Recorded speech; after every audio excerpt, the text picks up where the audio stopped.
আজকে আমি বানিয়েছি বাঁধাকপির তরকারি।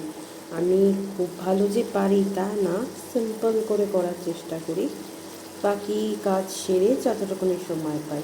রান্না করতে ভালো লাগে, আরও রান্না শিখছি নতুন নতুন। তোমরা সাথে থেকো আর আমাকে বলো আর গাইডও করো। আমি বাঁধাকপিটা আজকে ভীষণ সিম্পলভাবে বানিয়েছি।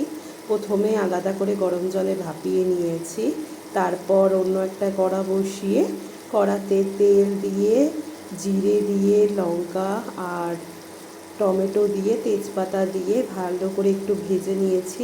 নেওয়ার পরে বাঁধাকপিগুলো জল ঝরিয়ে দিয়ে দিয়েছি। এতে দেওয়ার পরে একটু ভাজা ভাজা হয়েছে, আর অল্প নুনও একটু পরে দিয়েছি, নুনটা প্রথমে দিইনি, কারণ নুনটা প্রথমে দিলে জল ছেড়ে যেত।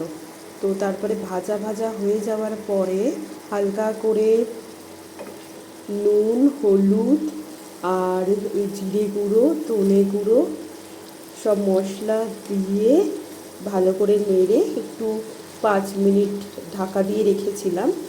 এখন ঢাকনা খুলে হালকা করে ঘি দিয়েছি আর একটু গরম মশলা দিয়েছি। প্রায় হয়ে গেছে, নামাবার সময় হয়ে গেছে। খেয়ে বলবো কেমন হয়েছে।